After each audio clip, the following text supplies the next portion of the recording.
It's cloudy and gloomy out there and beautiful. That's okay. We need the rain. We need the sunshine. We need the cold. We need the hot days. We need the tomatoes to ripen. But anyway, I'm going to start out with my testimony. Some of you know, some of you don't. A few weeks ago, I'd been having a lot of problems, breathing and so forth. And I went to a cardiologist. And well, this is a couple of months ago, and he sent me to a lot of different tests. I had EKGs, and I had CT scans and all this kind of stuff. So he sat my wife and I down in an office, and he's an elderly gentleman. He's been doing this for years and years. He's probably 40 years senior. And he said, well, what we showed was that you have a complete blockage in one artery and blockages in 3 more. He said, more than likely, you are going to face open heart surgery or bypass surgery. I was like, wow, that's a hard pill to swallow when a doctor, this wasn't some guy out of med school wanting to cut on somebody. This was somebody who's been around a long time. And we both prayed about it. And he goes, next week we'll go in and do a cath scan or heart scan, heart cath, yeah, that's it. And so all the time, one of the questions I asked him, I said, well, you go in for a heart cath? He goes, yeah, they can put stents in and all that when they do that. And I said, well, what about if it's bad, what will they do? He goes, well, if it's really severe, he goes, unlikely, but they could take you right in to open heart surgery, right then. And I'm like, wow, that's kind of scary to be facing that. So I faced that all week and prayed about it, went in, and that's a scary thing. If you've never been there, wow.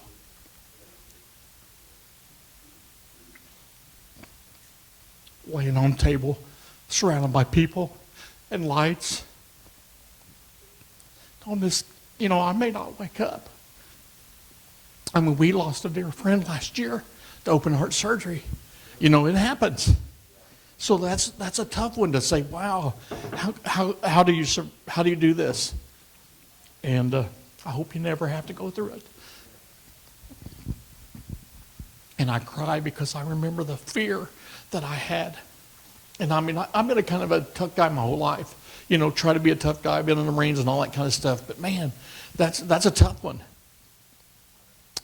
But I woke up out of recovery there, and a couple of nurses overlooking me for an hour or two. Haven't seen my family yet because I'm just recovering. And they're like, yeah, you didn't get a stent. You didn't get anything. They went in. God touched me. God touched me. He goes, yeah, we found a small artery that is blocked. He goes, but you don't need surgery. You don't need this. We're going to put you on medication. And they give me a lot of different medications and so forth to take. Sorry, I want to get a Kleenex here. I should have done that before because I get teary-eyed when I get up here because God is wonderful. He's a healer. But that's not what I'm going to talk about tonight. I just want to share that testimony with you, that things are looking up for me personally. But what I am tired of is the devil attacking me and my family. I am tired and angry that the devil is attacking my friends.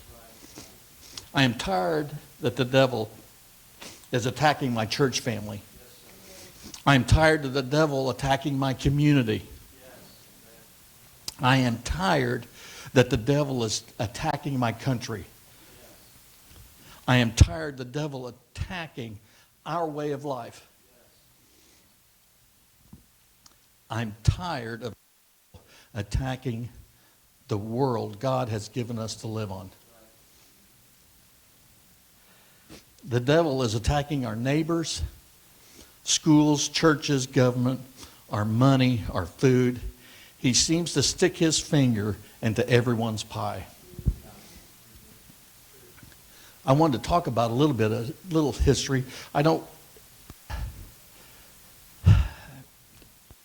Before I get there, I want to say that All these signs lead me to believe that the devil is truly desperate because he knows his days are numbered.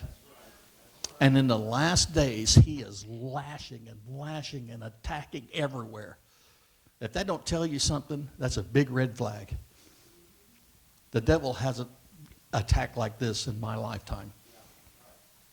And Pastor always said that's right, because I believe that anybody here that's been around for a couple of decades realize how much things have changed just in the last few years. And I'm talking about a spiral. I'm talking about a cliff drop.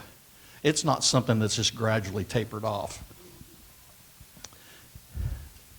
Surely the last day, the signs are everywhere. It's nonstop in our face. Everywhere we look to go, constant bombardment. In all the years of mankind, this is the time for prayer and holding on to Jesus. This is it right now. Right now, today. Not tomorrow, not next week. It's right now, tonight. Our pastor quotes about flying on a plane and says, put your oxygen mask on first and then help fellow passengers. I'm telling you right now, we're all on oxygen. We don't know the outcome. We know the outcome, but we don't know when, the hour. But it's close.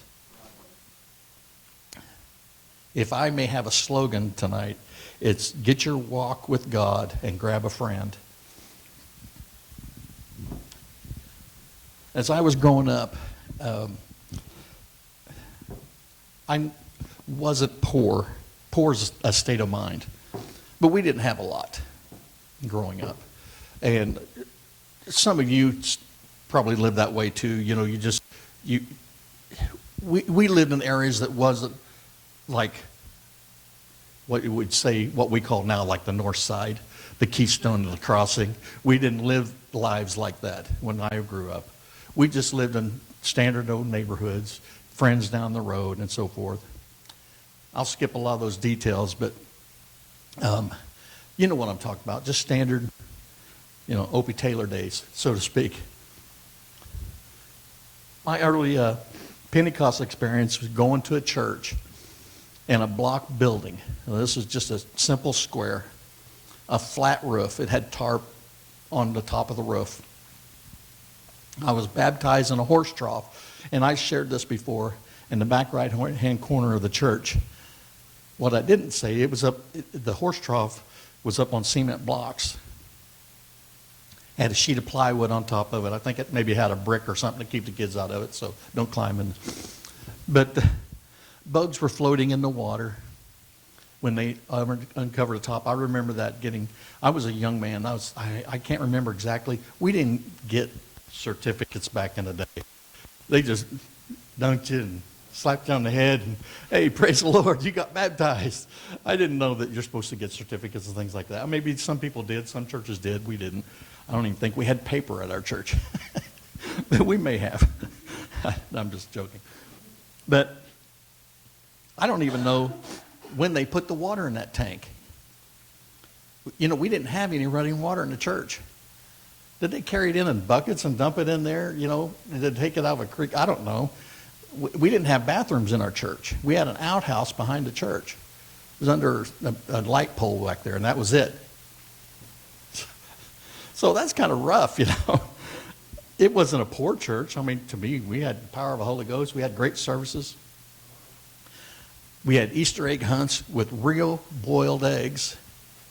And then we had egg salad for weeks afterwards with the little pink and green and blue spots in it. Anybody ever been there?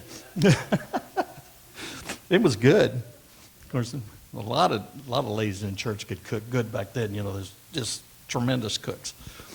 But our neighbors had similar economic backgrounds, okay?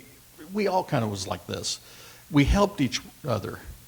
We planted crops and gardens and shared and traded with each other at church and our neighbors and so forth. And, you know, this is kind of like the good old days. And this is just in my lifetime. I'm only 63. I just turned 63 Sunday. I'm not that old to talk like an old-timer, as Pastor says, all those old-timers. You know, we heard those stories back. But you know, in those old days, they lived the same for decades. When we were born, we lived this way for a short time, and then things began to change quite rapidly. And we progressed to where it's like screaming madhouse right now. That's how, in just a few short years, just since my wife and I got married. Okay? The city folks that lived in the neighborhoods, you know, they had gardens too. I lived in a neighborhood. About every other house had a garden, and we all traded vegetables.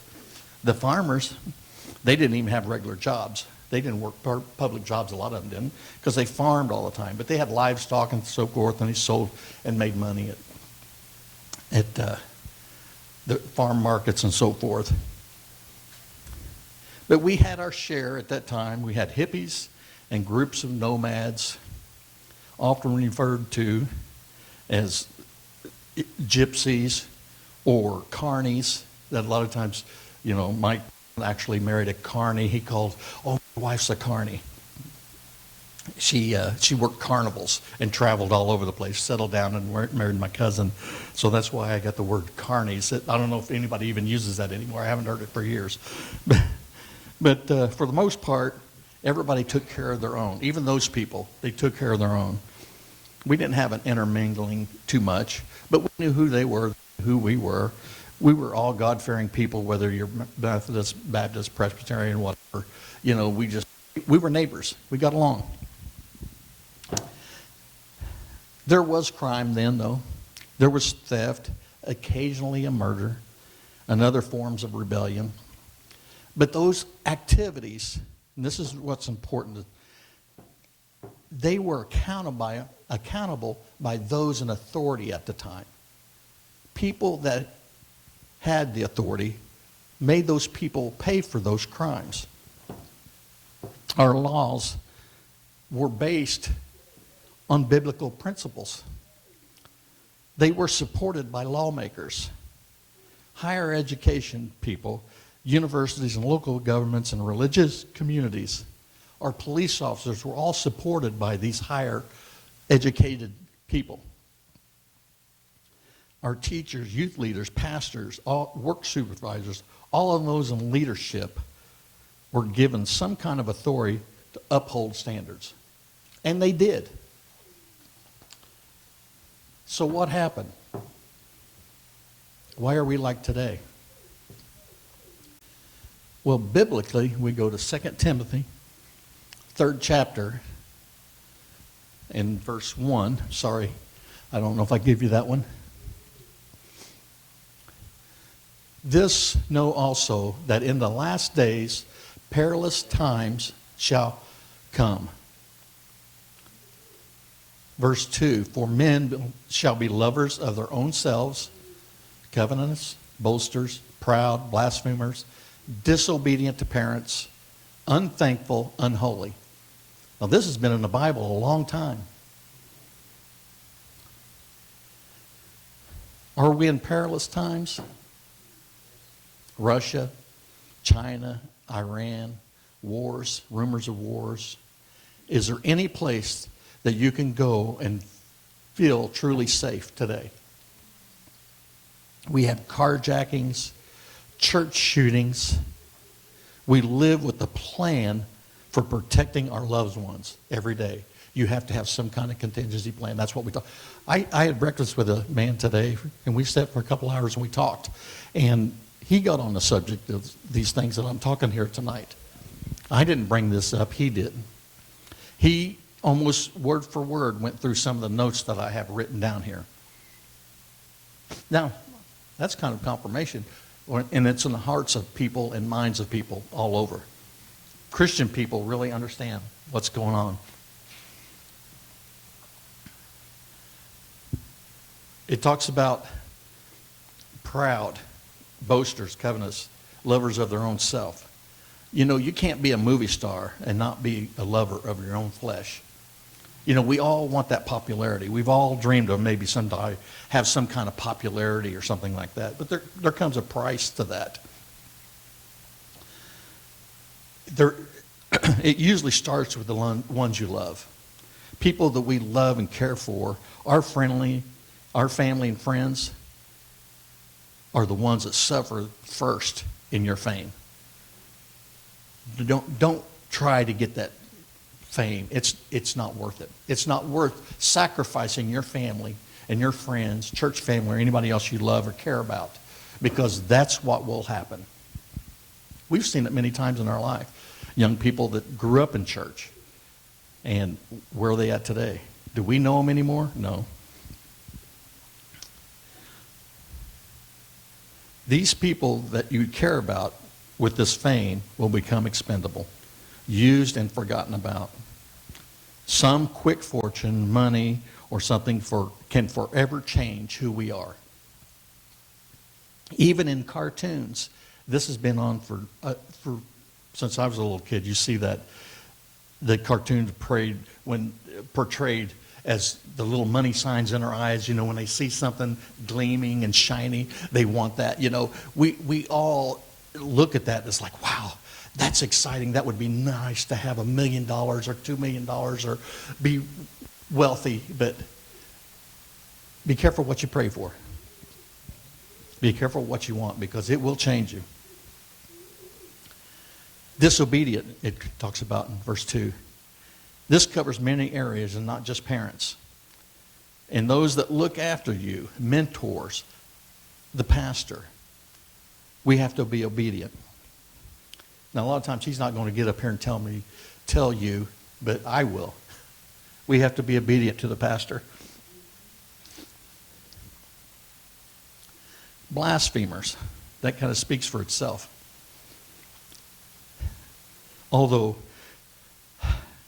many now openly make fun and mock things like a vulgar display of the Last Supper. That's in just recently. I don't want to speak out too much, but you know where I'm coming from. I don't want to say too many things that I don't want our minds clouded with foolishness. But these same people that are vulgar and outspoken of Christianity and say that we don't respect them, they want respect for who they are. Explain that to me. There's so many examples of erosion that I could go to. For example, a small hole in a roof or siding can go unnoticed and lead to major repairs. We know about that. And I'm sorry to hear that. When we spray weed killer on plants, the immediate effects are not seen. Have you ever cut a chunk out of the base of a grapevine? Or accidentally snipped the base of flowers with a weed eater? That can go unnoticed for quite a while. You see everything seems fine. But technically, it was too late when that event happened. The damage occurred, and in our case, it's been going on for generations. Our lifeline was severed many years ago.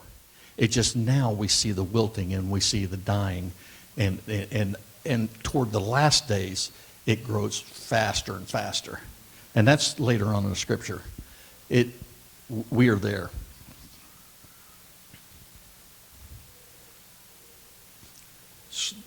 Slowly over the years, we have lost our love for the fellow man. This is, I talk about growing up, we all looked out for each other. Wow, it's really tough even in our neighborhoods now to know your neighbors and be involved with them and look out for them. So many people are just to themselves. It's tough to do that. We've even engaged in wars against enemy in World War II, World War I, and together, and we fought for religious rights and freedom. Now, if a pending war is, I'm not sure, other than to protect our safety, we're not unified. We used to have a common enemy, and we lived by one nation under God. Are we doing that now? Now we just look out for me. In our society, it's just look out for me, look out for who I am. I don't care about anybody else. That's a sad state. And I'm saying all this not to be depressing. It's opening our eyes to realize where we're living at and the timeline in our history as human beings on the planet, where we are today, and how much has changed in just a few short decades. 2 Timothy chapter 3, verse 3, without natural affection, truce breakers, false accusers, incontinent, lack of control, fierce, despisers of those that are good. Verse 4, traitors, haty, high-minded, lovers of pleasures more than lovers of God. Do we see that today? Having a form of godliness, but denying the power thereof, from such turn away. We talked about this last Thursday, right back here in our breakout session. Those that profess to do the Lord's work preach what people want to hear, not what they need to hear. That is a love of pleasure. They have pleasure in their mind. They're worried about their whatever gains or attendance or whatever they look for. They tend to look out for the justification of how we want to live. Is that godly? I appreciate my pastor. I'll say that. Because he teaches the word as it's written in the Bible and tells us the truth. We need more pastors like this. Every church in America needs a pastor like that. Unfortunately, that's not always so. In Isaiah, he talks about good being called evil and evil being called good in the last days. We're there now. If you're good, if you're a Christian, you're a hater, it's bad. They've come up with many new names and titles for people like us that love God. They mask sin and call it reproductive rights. And the list goes on. I could go into a lot of details, but people know where I'm going with that. That's not reproductive rights. It's right to kill. It's strictly forbidden in the Bible to do that. It's one of our 10 commandments. But they don't recognize that. Our schools and higher education institutions are seeking more knowledge, but forget the truth about the Bible. Our society has removed most of the forms of religious reference, biblical principles, prayer, honor, or about anything that will promote anything positive in a unity sense. Let's look where verse 7 in the 3rd chapter of Timothy takes us. Verse 7 says, ever learning and never come to the knowledge of the truth. This is what our higher institutions are doing now. They think they're learning, they're getting smarter and smarter and smarter, but they're actually just taking God completely out of it. Verse 12, yea, and all that we live godly in Jesus Christ shall suffer persecution. Whew. Did I just talk about that? We're all called haters and all this kind of stuff. Now, these talking about the last days. But evil men and seducers shall wax worse and worse, deceiving and being deceived. Everything that Timothy put in here is exactly where we're at today. The devil is trying to erase our history. And we see that. We have a lot of electric ways of communication and we have an electronic Bible and we have all this kind of stuff. And any of those, you just hit backspace, that line goes right out. They are completely rewriting our history and changing and rewording to support an evil doctrine. Don't think it's not happening. The more and more and more, it's basically back in the German days when they was burning Bibles and books and literature and everything. They can do that now with just hit a button. All the electronic files are gone. Boom, just that quick. We may have the knowledge of our past right now, you and I, as little seniors, elder people in the church, but our future generations will read history that has been altered. It's been taken away. They won't know the truth. Even American history and things that happened. Just from my experience looking back, we read the same scriptures then as we do now, okay? But seeing things written in the Bible did not resonate of how life was then. It did. We had great services. We had teachings and we had the fear of God, everything. But these scriptures resonate as much as what they do today. If that makes sense. We read them, we believed them, but it's like, okay, at that time, it's like, I understand some of these scriptures, but now, today, these scriptures are so bright, and it's like, it's here. We are living in the last days. I know when I was younger, we traveled across America. We went on occasional vacations. We traveled East Coast to West Coast. We've seen Christians and churches, and they were strengths for communities. There were bad areas of towns, but generally it was very poor areas, and you kind of steered clear of that. But not for what it is today. It was just like, okay, we're going to avoid that. We may get mugged or something may get stolen out of the car. We didn't have the fear of drugs with children maybe picking up fentanyl laced bottle laying because we're being nice and cleaning up the environment, and you pick up a bottle and be covered with fentanyl. Next thing you know, you're in the ER going into cardiac arrest because we picked up trash. We're trying to be nice. It's scary to see something blowing across our church parking lot. We don't know. I'm leery about things. It scares me that somebody could just pull in and turn around the parking lot, dump some trash out for a malicious intent. Not to scare you, but that could happen. We have to keep a good prayer life and ask God to protect us and protect our children.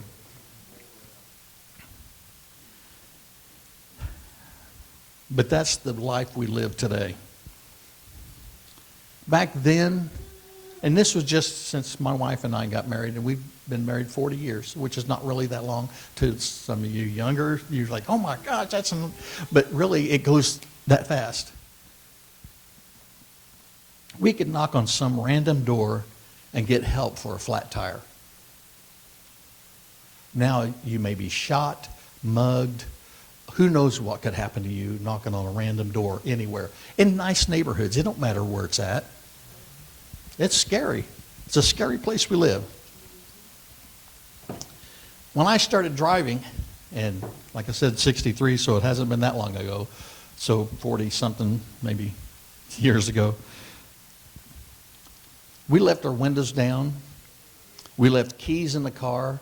Now, some of you maybe didn't do that, but we did. We didn't think nothing about it. We just left the keys in the ignition and run into the store. When I grew up, I never had a house key for our house. I never carried a house key. I went to school, high school, junior high school, grade school. I never had a key in my pocket. I don't know if you did. I didn't. We didn't have my parents had a lock on the door, and they used it when we maybe went on vacation or extended gone, but we just came home from school, got off the bus, parents were gone, they were gone, we just ran into the house, and got a drink of water or got something to snack on or whatever. Didn't think about it. And I was a teenager. It hasn't been that long ago. Yeah, I'm white-headed, but it hasn't really been that long ago. We left our toys and bikes outside. I remember walking at least a mile some days. After school, when I was in 4th, 5th grade, I went downtown to school. They changed my school, but my dad worked about on the north side of Bloomington. And I'd walk through neighborhoods, see friends where they lived and so forth. And I was in 4th and 5th grade. I was a little bitty tot. I was skinny and a little scrawny kid, but my parents wasn't afraid, and I wasn't afraid to just walk through neighborhoods and down streets, and walk like a mile through all the way on the other side of town. At that age, how many of you let 10 or 12-year-old walk from here to, downtown Beech Grove? Would you let any of your kids just say, hey, go out there and hit the road and go downtown Beech Grove. We'll pick you up down there by the train station somewhere without a cell phone? That ain't going to happen today. We wouldn't do that in our right minds. It's like, oh, no, I don't even think they'd make it out of the parking lot. That's scary. So are we in the last days? Could it get much worse? I don't know.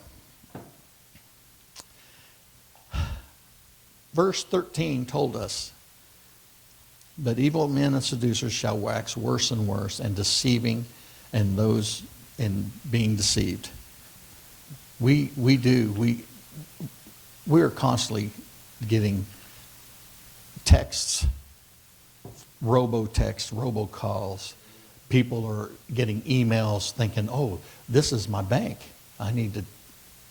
That's deception. It's just rampant. It's everywhere. I mean, I get things all the time on my phone, and I'm like, this looks legit. It's from, Fifth Third Bank or whoever you bank with. And it's like, no, I don't think they do that. It seems kind of fishy. So even when I get a legit text or an email, I have a sense of, it may not be right. I got to double check this. I asked somebody else, did you get the same email? It's like, oh yeah, I got that, That's a hoax or a fake. It's like, oh wow, good thing I didn't open it. Things have changed so much. There's no logical way we can deny the coming of the Lord. I mean, everything, every scripture that we have, that we can reference now, completely relates to how we live today. Just like Pastor said, put your oxygen mask on before we, can help somebody else. Take care of yourself. Make sure you have a prayer life. Make sure you're fasting. Make sure you're praying for your church and witness to somebody.